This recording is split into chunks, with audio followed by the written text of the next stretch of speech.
exposing the secret sauce in business to business marketing. The TAGLine podcast is where real stories meet proven strategies. Let's elevate your business. Real strategies, real stories, real results.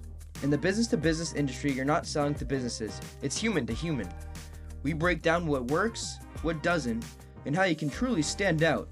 Transparency, credibility, growth. Get a behind the scenes look at what drives success in business to business marketing. Get ready for the next TAGLine podcast powered by the Abley Group.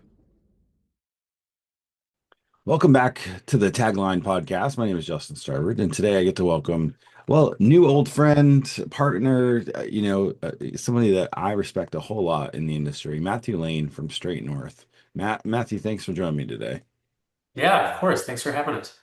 This is pretty exciting to have you on. We've previously had some of your colleagues on the show when it was the Inspectations podcast, to talk about the importance of partnerships. And, there's no more, important time in the world today as it is now to discuss the opportunities to go deeper and wider with clients and, service their needs. And, despite the fact that we are in the same industry, we don't compete. So it's really neat to be able to, put some of these things together. What does, partnership mean to you?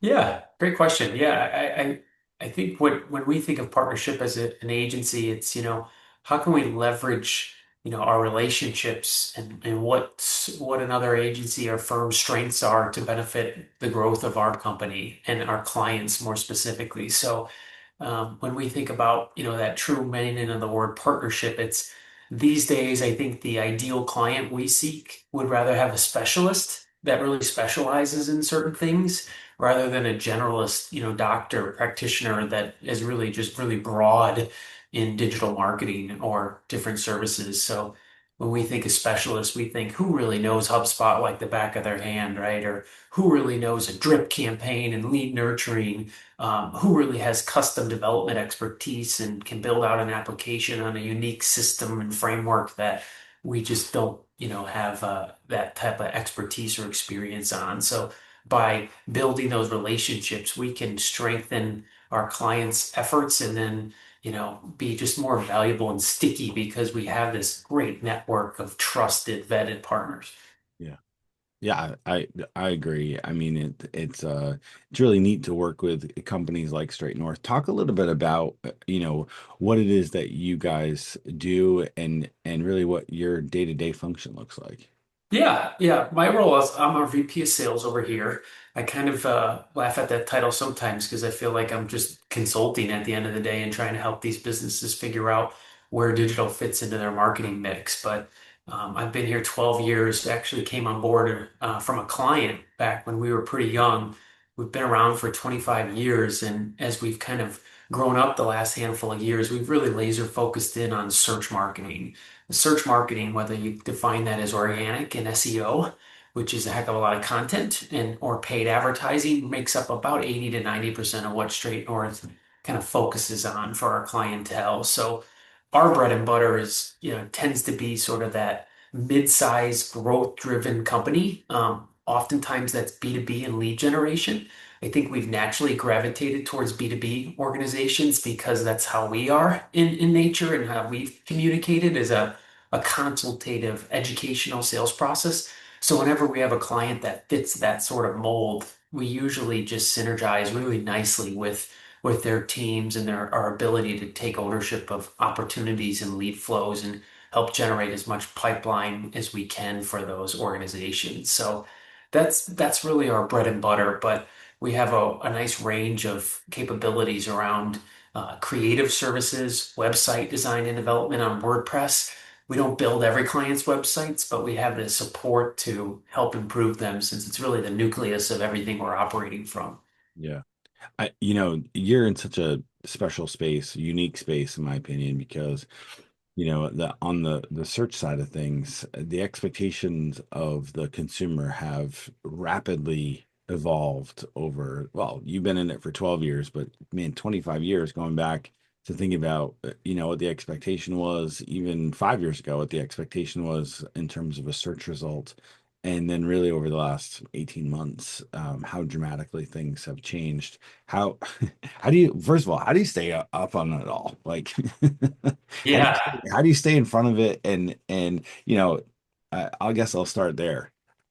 Yeah, it's funny. There's been more change in the last couple of years in the search industry than I can ever remember, and it's just how fast things are moving. And I give our CEO David a lot of credit because he had the mindset a couple of years back where we were kind of looking inward, just coming out of the pandemic, and saying, gosh, if we don't learn to win with AI and technology, we're going to become blockbuster pretty quick, and we'd rather be Netflix around here. So, we really had a look inward and try to lead with, the best and latest technology, and that's still happening today. I mean, as of right now, we're evaluating prompt technology.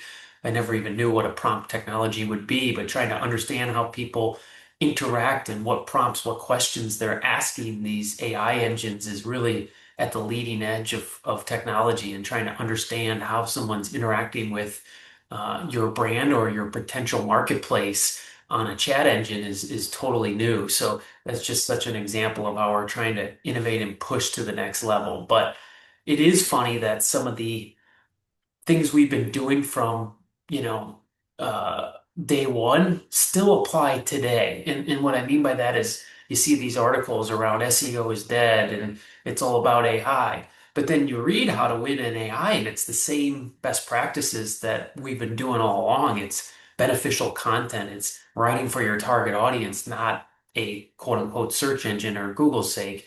It's answering relevant questions. It's providing data and sources that are credible. So it's, all the same elements that we've always been doing. It's just interesting to see that with the push of AI and the modernization of more educational informational prompts, that some of these key metrics that we once looked at, like rankings and visibility, have become the new best SEO metric again, because let's face it, traffic isn't always going to be on the incline because of the fact that there's a lot of informational and zero click, results there that Google and all these AI engines are pulling.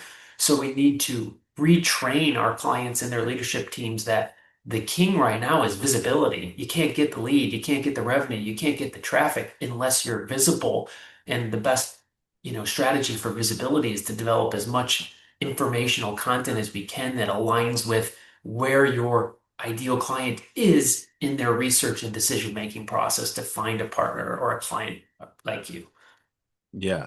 So how do you break that down? Because you mentioned before that you tend to synergize and be, more a fit for B2B companies. And in my experience, that doesn't necessarily always mean that they're at the bleeding edge of technology. And, there's a starting spot, and then there's a point to where you need to get to for them to be successful.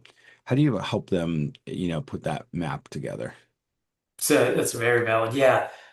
Part of my role, and I think our team does a good job, is kind of understanding our ideal client or our prospects maturation process from a digital marketing standpoint. So it's a pretty thorough sales process, but then it's also a pretty in-depth intake process where we're getting on site if possible. We're, meeting their teams in person. We're trying to understand what systems they have in place to actually measure this program, because you'll get half of our clients that are already invested in HubSpot, are already doing some type of lead attribution. They're qualifying leads. So we're trying to understand who owns the lead, who owns the responsibility of lead flow, and then how do you get sales feedback as to what the quality of these opportunities are? Because, with modern AI, especially as we start to talk about paid advertising, you can very quickly start to optimize your programs around false positives, which tend to be conversions and people taking action, but maybe that's not really a qualified opportunity that we want to optimize around moving forward. So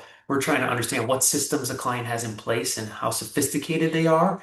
Our average client, I would probably say, isn't as sophisticated as they like to be. So part of our value is helping them get there, not only with our technology and our dashboard, but best practices that we are seeing to help qualify and start to optimize for quality of these opportunities, versus, pure volume is kind of the old school approach. Yeah, I totally agree. And one thing that I have that comes up often with discussions that we have is, all right, if they're not clicking on a link, or they're not, they made a prompt, and information comes up and it's vetted and it's, sourced, and there's, a lot of, they may even have found their answer based on that. How that seems to directly contradict, the whole idea of like conversions on your website to get people to, engage with you or start the process, or be in your funnel. At what point, do you help them understand that that one click, and seeing you as a trusted resource will lead to, them giving you a call, reaching out? Yeah. How do you make that, how do you bridge that gap? Yeah, it's obviously becoming more difficult with, cookies and session-based data, but what we'd ideally like to do is be able to source some of that first click traffic if that decision is happening within a 30-day time period with cookies, but that's not always achievable. We know that, to your point, the average prospect is doing so much more research before they commit to talking to someone on your team. And that's just, there's just so much good data and studies. I think Gardner has a good one where your prospects are like 80% of the way towards making a purchasing decision in B2B before they even commit to talking to you, taking a demo, reaching out and committing. So you just think At that about point, all you can do is mess it up.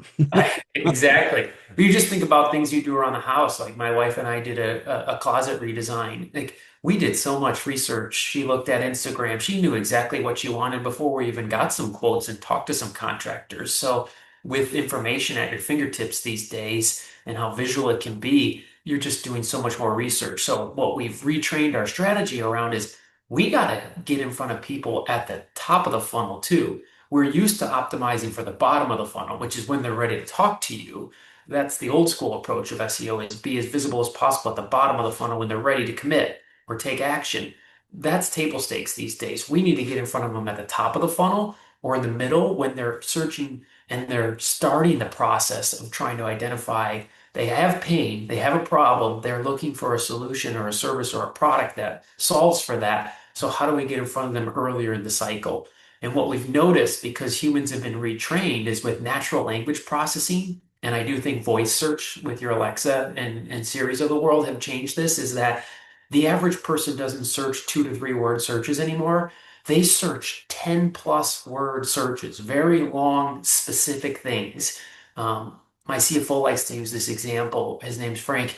When we were integrating our payment processing, it was hard for him to figure out, what do we want to do? Do we want to use a technology? Do we want to customize this? There's Stripe, there's Square, there's all these different platforms out there. So he was searching really specifically for an automated payments processing, system for invoices and collections for an agency, right? You get really precise if you're looking for something that is ideally tailored to your needs. And so it's that type of example where the way people have been retrained with AI and language processing is to get awfully precise in terms of identifying the fit for what they're looking to accomplish. And to win for that, whether that search is being performed on Google or ChatGPT, Gemini, Perplexity, whatever the system is, we need to answer their question and position us as someone who can not only answer what their intent is, but potentially guide them down a path towards taking action. So to your point, it's kind of getting back to that original click.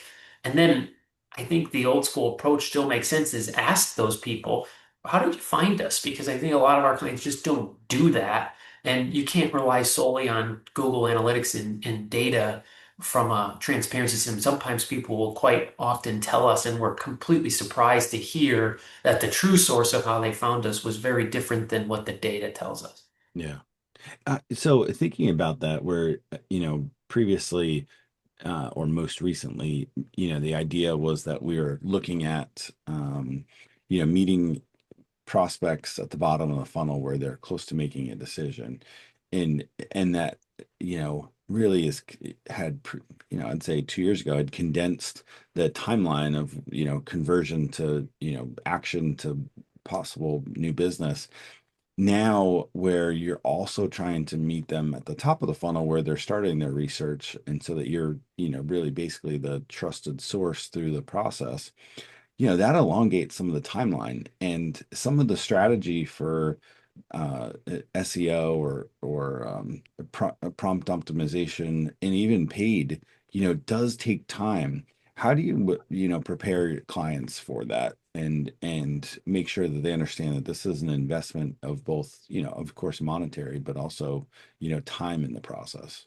Yeah, it's very valid. Yeah, I think part of it is having the right conversations up front, and that's really falls on my team's responsibility is educating as them where are they at today and how long is it going to take to see some measurable progress. And to your point, a lot of this educational content is going to drive visibility and awareness, but maybe not going to cultivate opportunities overnight by any means as well. So it's sort of the sum of all those parts. And then we have to tell a better story through our dashboard and our reporting so that you're coming to us here and that we're going to measure this in a more waterfall style of fashion along the way. Because everyone wants the leads or the revenue, if you're e-commerce, the direct revenue right away.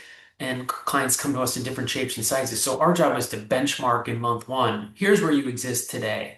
We're going to plant these seeds and you're going to think about it like gardening over the next quarter and ongoingly, but we're going to be really aggressive and intentional in the first 2 to 3 months by developing as much bottom funnel, middle, and really relevant content as we can based on your scope. Then we're going to measure Google's impact of the visibility of that. So it starts with rankings. If we can start to demonstrate that our rankings are trending in the right direction, what we're doing there is we're buying trust or buying credibility that the efforts we're making are being rewarded. It isn't paying off in terms of your bottom line yet because you got to crack the first page and the top three results to get the click. But what we're demonstrating is our efforts are yielding towards positive outcomes, and this does compound. It only gets stronger over time. So the analogy I really like for SEO is it's like a salesperson. You bring in someone with good relationships and a new salesperson. You're not expecting them to close business in 60 to 90 days. It takes time. They got to build momentum. They got to learn your process in your business. So you'd likely give that salesperson every bit of 12 months to prove that they can start to generate some momentum. Yeah. That's akin to a really quality SEO program. With paid, you can obviously apply pressure and make that happen quicker because it's very actionable. But that's how those two programs can really nicely supplement one another. Yeah. We started off by talking about, partnerships and really in the services that you're discussing, there's a element of partnership between, making it organic and then paying for, eyes to see that content as well. But you also partner with companies that are maybe more specific in other areas. That's how we met it originally Yeah, was exactly. was through something where candidly I was at an event and thought one of the guys that worked for you was, uh I wouldn't say stalking me, but they were certainly it didn't appear as friendly as it could have been right from the jump. And that was on me, being more closed-minded to that. And then, we ran into each other a couple times, and I'm like, all right, what do you guys do? And realized that there was such an opportunity there because here at TAG at the Ebley Group, we know enough to be dangerous, but also enough to know that there are limitations to what we're providing, versus where, a specialized service, from Straight North, really amplifies our ability to service clients. We're more of, you're talking about a contractor, doing an interior project. I'd say that, to a degree, we're more of the general contractor and the ability to see the strategy and put those pieces together and, strong enough to know that there are specialists out there. And this is, to your point, you're in it every single day and those, it's changing all the time. So where do the partnerships, what does that mean to your business? Yeah, I think it's important to understand how the partnership program came to life here because it's actually kind of unique. We kind of developed it with more of a transactional mindset. Um, the reason for that we developed our Straight North Partnership Program about 5 years ago was over the pandemic, we were paying a fortune to what we define lovingly as listicles, right?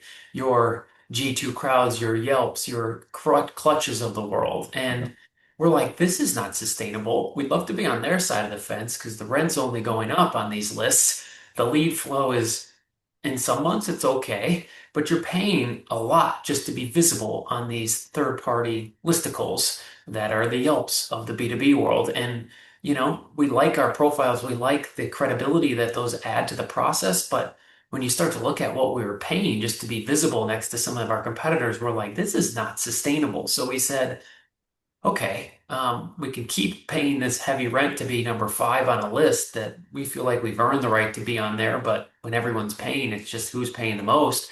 Yeah. So we said, okay, maybe we should develop and go the opposite way. So we started the partnership program led by Ruben internally, and we said, how can we build better relationships with what we first thought would be non-competitors, right? The development agencies, the PR agencies, the social media firms, the people that don't overlap with us, like yourself commonly, where we could develop an easy relationship and say, we have similar clients, you have similar clients, let's benefit from knowing each other. And Yeah. then there's a little carrot financially for everyone involved, that we thought it would be at least worth remembering us if we could, make it financially incentive. But the real aim was, how do we supplement lead flow that we're not going to get from these, listicle type of websites? But then, a year into the partnership program, what we learned is, holy cow, these people are human beings, right? Just like us. They have the same challenges. We can learn a lot from one another. And what we really realized is some of our quote unquote competitors are our best partners. And we would have been like, at first we put it together, like, why would we ever reach out to that firm? They do exactly what we do. They probably overlap with us. But you don't realize you have conflict of interest. You have things that just don't fit right now from a timing and bandwidth perspective. You have a client that's a little needy and wants something unique that you just can't pull off internally. So the partnership has expanded our capabilities, expanded our value for our clients. And then I commonly love your story because we commonly get, a client or two from a partner that will be like, I don't want to meet them. That's my competitor. And you're like, yeah, that's how we felt about it once too. But then you realize the ocean's pretty big out there. There's plenty of opportunities, and you really can benefit from knowing each other in a small industry like this, where it just benefits to have as many, of relationships and opportunities you can, and then just figure out what fits your culture and timing best.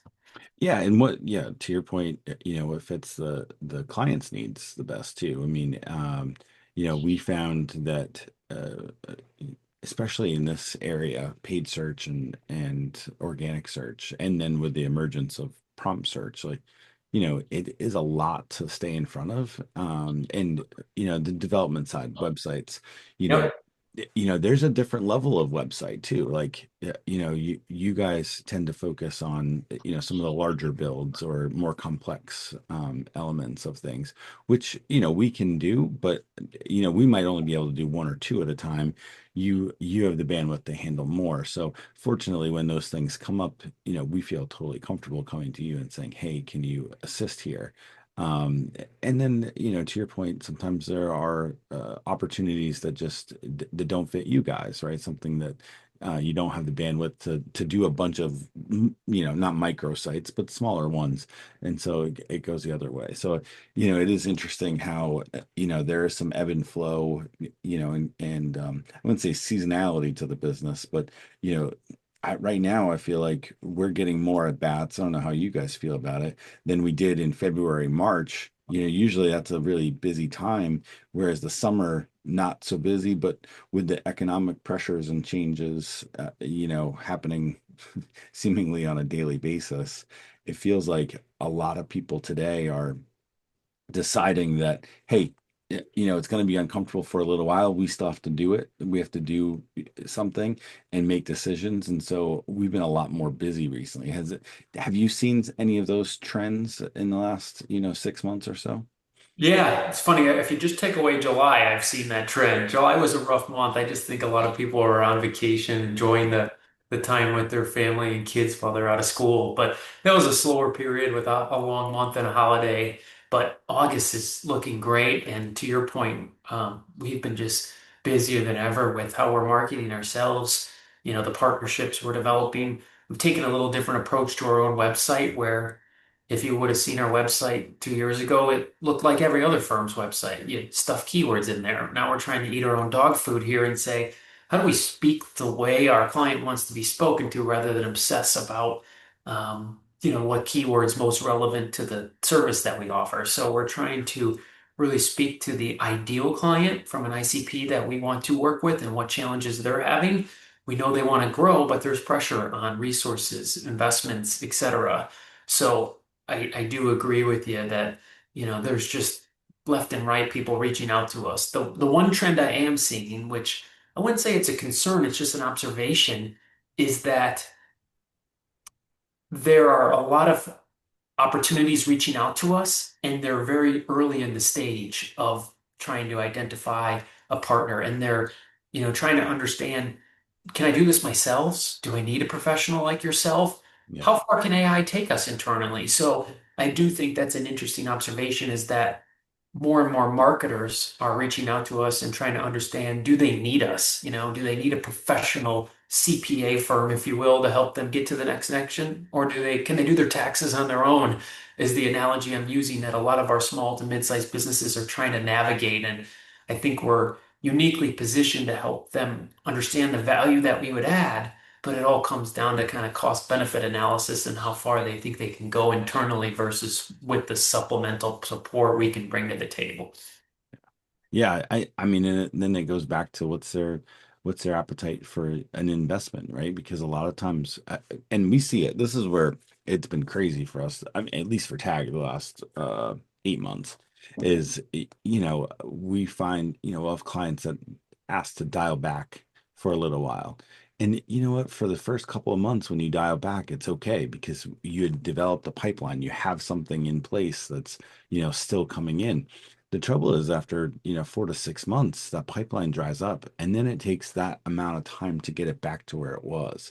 So when you make a decision to pull back on marketing because it's a easy top line number to slash and look good, the trouble is that you're really forfeiting potential business when you might need it the most. And those are things we strongly encourage our clients to let's look at other areas or maybe become a little bit more lean, but not to dial back on the true strategy of where we're going.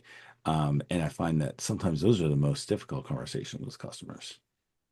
Yeah, yeah, exactly. And you tend to find in this marketplace, while people may have a budget in mind, they don't know. It's almost like, um, when you graduated college, you knew you should be invested in your 401k, but how much? Well, the real answer is how much can you possibly afford, because that's what you should be investing in, but it all boils down to, you know, unit economics and what does it cost to generate some of these opportunities and what are they worth? And, I think, the more we can get into the economics of a client's business and understand their average lifetime value, the cost to acquire a new business, the stickier we tend to become. Because if we can better measure that, the decisions become so much easier around scaling, growing, putting dollars here versus here when we're really ingrained in their business. And I think that's something that we've been really trying to coach up over here is let's not be afraid to get into Salesforce, get into HubSpot, get into the financials of a client's bottom line, because if we know those things, we can really help them make better business decisions with their marketing dollars. Yeah, absolutely. So Even if that's shortcoming our campaigns. I mean, yeah. there's so many examples of that where you just look at certain business models in Google Ads and you're like, this is not sustainable paying 20, 30, $40 a click. How could we expect to achieve an ROI on this? Right. So then, making, and that's the thing with some of the experience here is like, yeah, if you're doing your own taxes or, you're doing your own campaigns and you're seeing $20 to $40 a click, now, where do you turn to after, right? Like, that's not sustainable, but how do you make that adjustment? And I think, that's where it's so important to have the pulse of the client as you're coming in and knowing, all right, well, there are some other avenues that we could explore and until either prices come down or we become more targeted in terms of knowing the exact clients or where in the funnel they are so we can point that direction. I think, that's an excellent point about, becoming partners with your clients, and looking at it from a long-term perspective, not just necessarily on a project. Yeah. Yeah. Well said. Yeah. So what are you looking forward to next? I mean, there's of course, a lot of uncertainty all the time, right? You can pick any point in history and say, oh man, what's coming next? But it feels like that's as important as ever to our clients that, they're hoping that we're reading the tea leaves properly. Yeah, yeah, exactly. I think I'd separate that into maybe channels, but if I look at paid advertising, the area we're excited about is modernization. We do so many audits of opportunities, and what we're finding is that a lot of agencies and internal, clients approach things the way we used to a handful of years ago, which is very manual process. We really want to leverage PMAX. And to give you some insight, the majority of Straight North spend for our own marketing on paid advertising is a Performance Max campaign. And what we're finding is with Google's AI and modernization is that if you can give Performance Max not only some guardrails, but some really good customer data, who is your ideal client? Why, from a contact perspective, and you can sync up your Google Ads campaign with HubSpot or Salesforce, now you can start to optimize your entire page strategy on either revenue or qualified leads. And once you have those guide points, modern AI with Performance Max is unbelievable at being able to identify and find your ideal client where they're at in the market.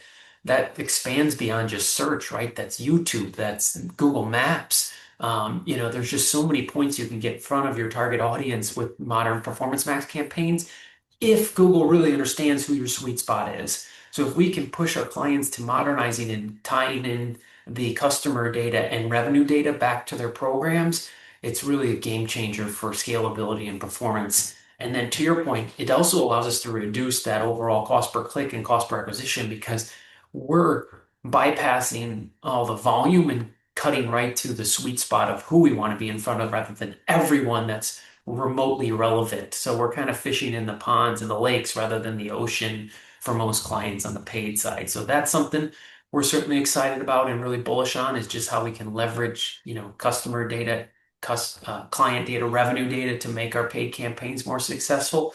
And then on the organic front, with where AI and chat engines are going, we're really bullish on trying to just double down on as much beneficial educational content as we can so that we can just maximize our clients' visibility so that as people are trying to find a solution to their problems, we're as visible as we can be. And then, it's partly our job to kind of court them down a process to dig deeper and eventually take action. But we have to start with kind of going back to the basics and making sure we're as visible as possible. Yeah. And it's neat to see that that visibility comes in so many different ways from, eating your own dog food, as you mentioned, to also, creating partnerships that, help feed that pipeline so that you get opportunities that are teed up for you. And, the opportunity cost is generally a whole lot less when somebody's brought you nearly to the finish line.